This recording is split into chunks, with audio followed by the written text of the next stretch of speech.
El campo eléctrico. Cuando en hockey se marcan 3 goles, se dice que se ha hecho un hat-trick, un truco de sombrero. Pues hoy me gustaría hacer una jugada de ese estilo. Me gustaría explicarles qué es un campo eléctrico. Resolver un problema sobre la teoría del campo que por lo que parece causó problemas a Isaac Newton y presentar una importante idea matemática conocida como ley de Gauss. Todo eso nos resultará más fácil de lo que parece porque fluye de la imaginación brillante de un gran genio llamado Michael Faraday. La vida de Faraday hubiera puesto en apuros al más desvergonzado novelista. Su vida tuvo unos comienzos modestos y su educación fue poco convencional. A la larga acabó siendo aprendiz de encuadernador. Pero Faraday estaba decidido a ser autodidacta y empezó asistiendo a las conferencias científicas públicas de la Royal Institution de Londres. Quedó tan cautivado por esas conferencias que pidió que le dieran la oportunidad de hacer los trabajos más bajos de esa real institución. Y así fue su comienzo, para acabar con el tiempo, siendo profesor de la Royal Institution y el científico con más fama de toda Europa. Durante toda su carrera, Faraday entendía tan poco de matemáticas que no era capaz de entender los artículos científicos de sus competidores. Y sin embargo tenía una intuición que le llevaba al núcleo de todo problema científico. Y hoy queremos hablar de una de las más grandes ideas que fluyeron de esa intuición. Se trata de la idea de líneas de fuerza eléctrica constante extendiéndose a todas partes a través del espacio. Seguramente ninguna herramienta ha desenterrado del campo de la física tantas verdades científicas como la afilada espada de las matemáticas. Cuando Michael Faraday descubrió la teoría de campos, terreno donde crecía mucho la física moderna, las matemáticas era una herramienta que él todavía no podía utilizar, pero se orientó hacia una idea que era de naturaleza esencialmente matemática.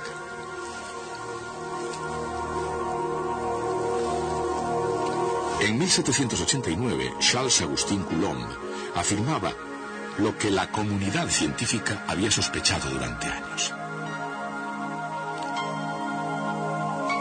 Coulomb demostró definitivamente que la fuerza eléctrica es inversamente proporcional al cuadrado de la distancia entre las cargas.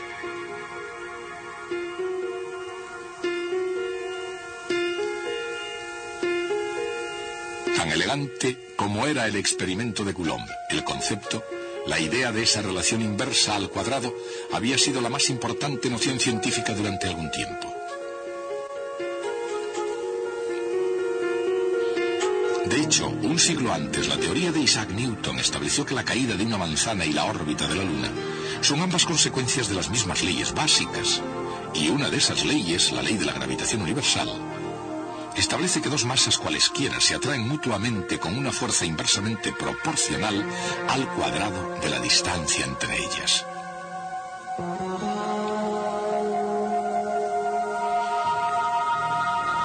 Pero era una ley difícil de aplicar, incluso para el propio Isaac Newton.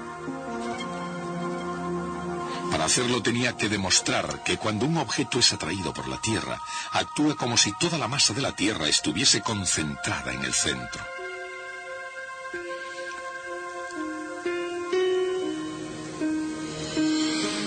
Y más difícil, él tendría que racionalizar lo que él llamaba acción a distancia. Una frase que significaba que cuerpos tales como la Tierra y el Sol aplican fuerzas directamente uno al otro, incluso estando separados millones de kilómetros y sin ninguna conexión tangible entre ellos.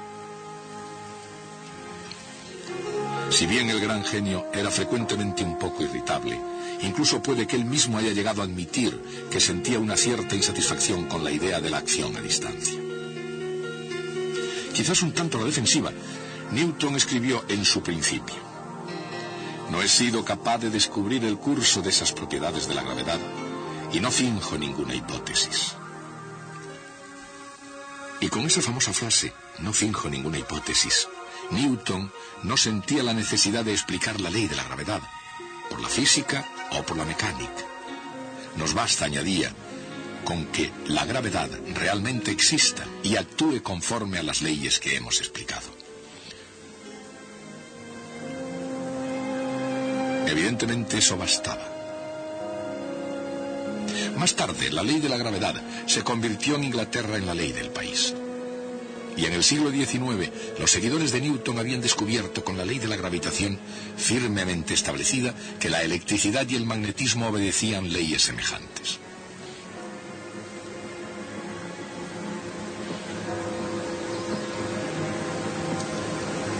En todas ellas, la fuerza decrece según el cuadrado de la distancia.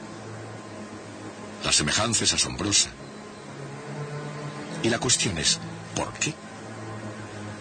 Quizá porque la ley de la inversa del cuadrado esté relacionada con una sencilla propiedad geométrica del espacio tridimensional. O quizá porque esas fuerzas no son las únicas cosas que disminuyen con el cuadrado de la distancia.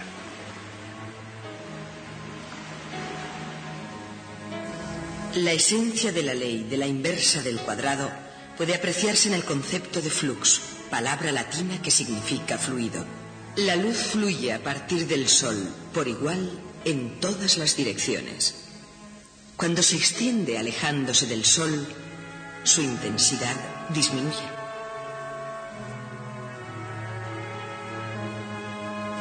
Pero imaginen una esfera que contenga al Sol.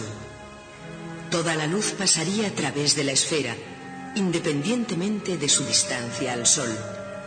Y el área de una esfera aumenta con el cuadrado de su radio. De forma que la cantidad de energía luminosa por unidad de área decrece con el cuadrado de la distancia.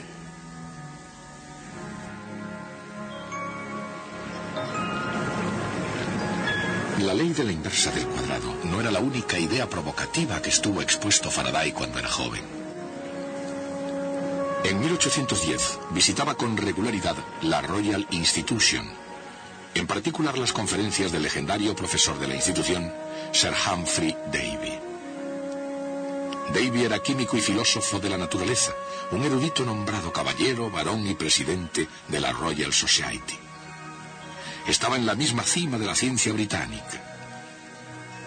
Con su propia investigación como tema y como autoridad mundial en la materia, Davy hablaba de todos los elementos químicos, del sodio al potasio y del cloro al yodo. Davy se convirtió para Faraday en el padre de la ciencia y continuó siendo su mentor e influyendo en él enormemente durante casi 20 años. Aunque a veces la relación era vacilante, sin embargo, bajo la influencia de Davy, en la edad de oro de la química, nadie brilló más que Michael Faraday. Faraday descubrió la bencina, licuó el gas cloro y desarrolló nuevas aleaciones del acero. La lista de sus notables logros como químico es interminable. Sin embargo, en 1821, Faraday dejó de lado sus investigaciones en química. Ese mismo año, Ørsted descubrió el efecto que la corriente eléctrica tiene en los imanes, y mientras que ese efecto se puede ver ahora claramente, en 1821 era todavía un gran misterio científico. Ciertamente, ¿por qué la aguja de una brújula se colocaba en posición perpendicular a la corriente eléctrica? En primer lugar, picado por la curiosidad, y debido a que un editor le había rogado que escribiera un artículo que diera fin a la confusión científica, Faraday se puso a resolver el misterio del mismo. Faraday vio que se podría aprovechar la fuerza de una corriente eléctrica e inventó un aparato para hacerlo. Ese aparato resultó ser el primer motor eléctrico. ¿Cómo consiguió eso Michael Faraday? Quizá porque, siendo incapaz de analizarlas matemáticamente, sí fue capaz de tomar esas fuerzas magnéticas circulares tal como se presentan. De cualquier manera, según Michael Faraday, tanto la electricidad como el magnetismo aplicaban verdaderas fuerzas en el espacio y comenzó a estudiarlas partiendo de varios supuestos.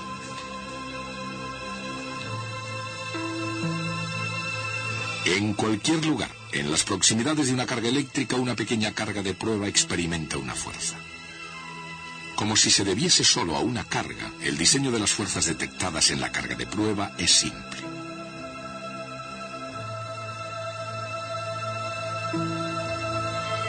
Es más complejo en el caso de dos cargas opuestas.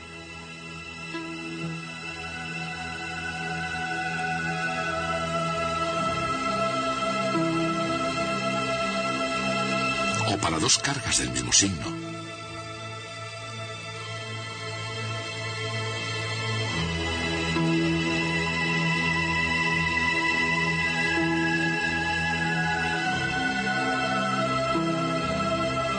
Y más complejo aún para disposiciones más complicadas.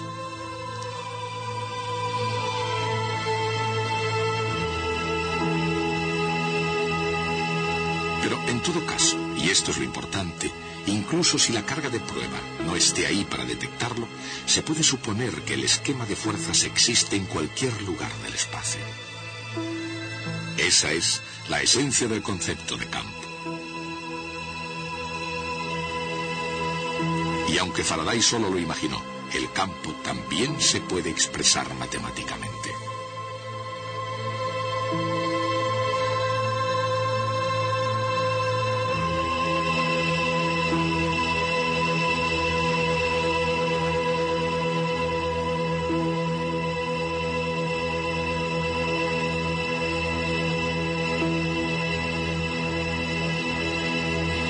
La fuerza que actúa sobre una carga de prueba en cualquier punto del espacio es igual a la carga de prueba multiplicada por una magnitud debida solo a las otras cargas.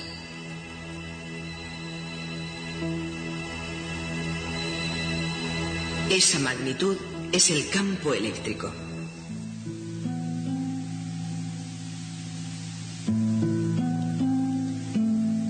Faraday nunca llegó a esa definición de campo eléctrico. Pero viendo ambos fenómenos eléctrico y magnético como fuerzas en el espacio, consiguió ver más que sus colegas.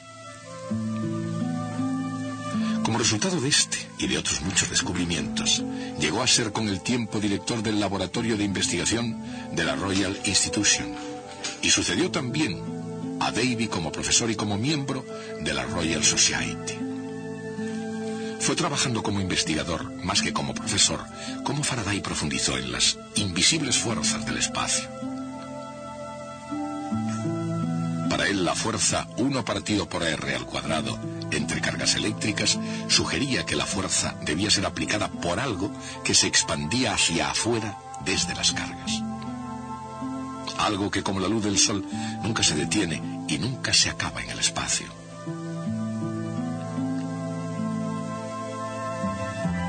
Tal como Faraday imaginaba, ese algo podrían ser líneas o tubos, cada uno de ellos capaz de aplicar una fuerza a cualquier carga durante su trayectoria. Estas líneas de fuerza comenzarían solo en cargas positivas y terminarían solo en cargas negativas.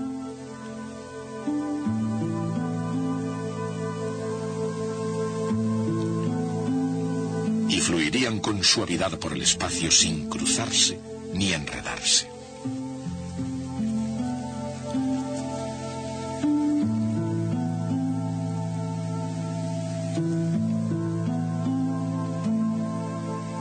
Independientemente de su configuración, las cargas tendrían un esquema característico de líneas. La fuerza que aplican sería fuerte cerca de las cargas donde las líneas se concentran, y débil lejos de las cargas donde las líneas están más espaciadas. La posibilidad de aplicar una fuerza reside en cada punto del espacio, y la fuerza proviene de la intensidad de líneas sin tener en cuenta la situación de las cargas que las originan.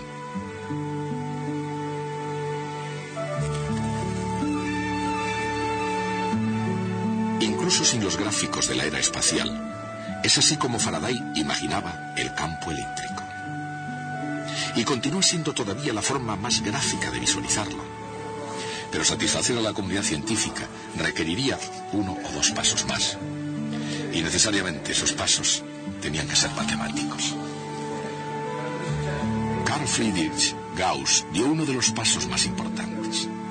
Gauss era físico, astrónomo y tal vez el mejor matemático de todos los tiempos. Las matemáticas de Gauss ofrecerían un elegante complemento a la idea de Faraday y llegarían a ser una ley.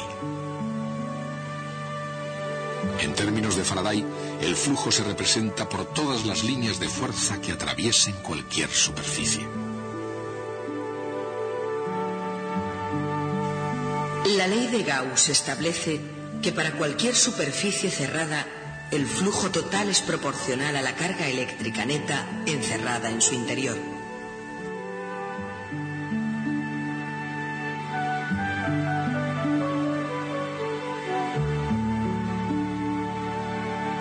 Si en el interior de una superficie no hay carga neta, cualquier flujo positivo hacia el exterior de ella debe estar equilibrado con una cantidad igual de flujo hacia el interior o negativo.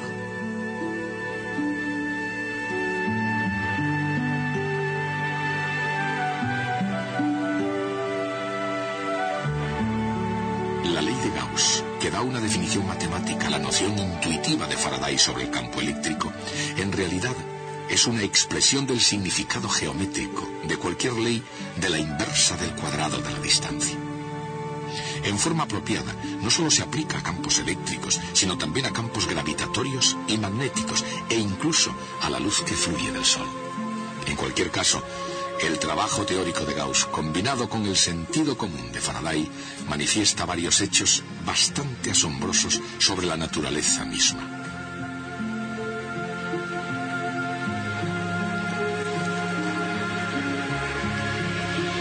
Observen, por ejemplo, lo que ocurre en el interior de un conductor donde un retículo de iones positivos son neutralizados por electrones móviles y en constante movimiento.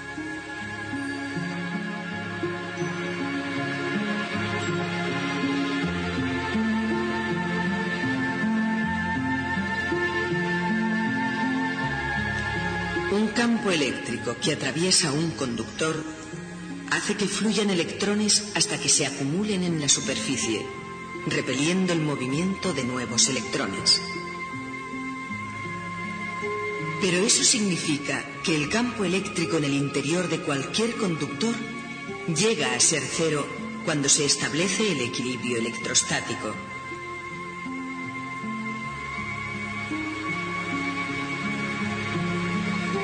Por tanto, en una superficie cerrada en el interior de un conductor, no hay flujo a través de ella.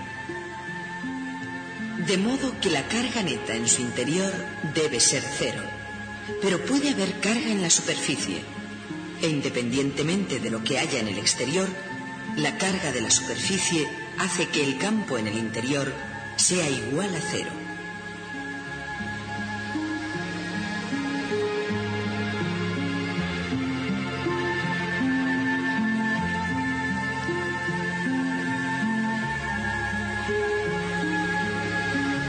Y puesto que toda la acción se produce en la superficie, una caja metálica cualquiera, incluso una frágil jaula de rejilla, puede impedir que haya dentro campo eléctrico. Ese hecho se puede demostrar con este aparato, un electroscopio de panes de oro. Advierten cómo responde al campo de una carga eléctrica.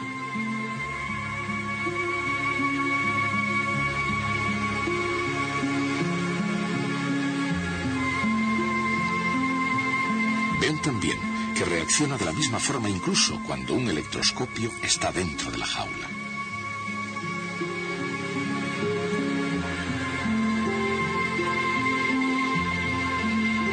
Sin embargo, cuando la caja está encerrada, el campo eléctrico no puede introducirse para perturbar la laminilla de oro.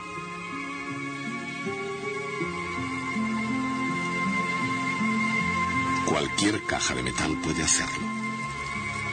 Y actualmente, cualquier caja de metal que lo haga recibe el nombre de jaula de Faraday. Por supuesto, no todas las jaulas de Faraday se diseñan para proteger su contenido de los campos eléctricos. Las vigas de acero de un puente o el andamiaje de un túnel probablemente podrían despreocuparse de mantener a raya los campos eléctricos, y sin embargo hacen muy bien ese trabajo. ¿Por qué? Porque las ondas de radio son una especie de perturbación en el campo eléctrico, y porque tanto si es un puente, un túnel o simplemente la caja cerrada que responde a su nombre, una jaula de Faraday, es un mal lugar para una buena recepción.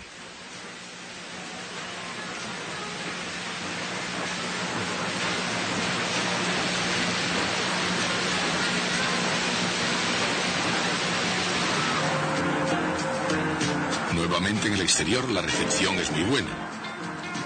En cualquier caso, así como los camiones pueden ir a casi todas partes, ¿a dónde pueden ir las líneas de una esfera uniforme de carga? Una extensa región de carga puede consistir en muchas cargas puntuales en el espacio, pero si es simétrica, el campo eléctrico solo puede dirigirse en un sentido, hacia el exterior. Según la ley de Gauss, el flujo que atraviesa hacia afuera una superficie cerrada depende solo de la carga total. Si la región cargada es una esfera, será independiente del tamaño de esta. Dicho con otras palabras, el campo eléctrico exterior es el mismo, tanto si la carga se distribuye uniformemente en una esfera como si se concentra en un punto en el centro.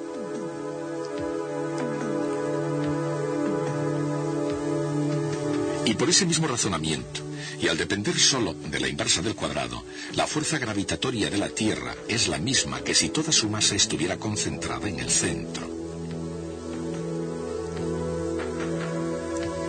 Isaac Newton tuvo que hacer uso de sus mejores matemáticas para demostrar ese punto, que puede haber contribuido al retraso de 20 años en la publicación de sus Principia. Pero con la ayuda de la extraordinaria imagen mental de Faraday, se pudo percibir la razón oculta detrás de esa idea y entender completamente la idea sin ninguna matemática. Pero no porque no hubiera que aplicar la matemática. Después de todo, al final, la mejor expresión científica de esas ideas de Faraday, ciertamente el último triunfo de la teoría del campo electromagnético, sería la expresión matemática de James Clerk Maxwell. Faraday llegaría a admirar a Maxwell y esa admiración sería con justicia recíproca. En respuesta a una carta de Faraday, Maxwell escribía: «Es usted la primera persona para quien la idea de los campos actuando a distancia ha surgido como principio en el que de hecho hay que creer. Nada tan claro como sus descripciones. Usted parece ver las líneas de fuerza curvarse alrededor de los obstáculos y dirigirse perpendicularmente a los conductores, desviándose hacia determinadas direcciones en los cristales y llevando a todas partes con ellas la misma cantidad de poder de atracción, extendiéndose más esparcidas o más densas como las líneas se esparcen o se contraen. Y pensando tanto en la gravedad como en la electricidad, Maxwell concluía: sus líneas de fuerza pueden tejer un tejido que cruce el firmamento y dirija el curso de las estrellas».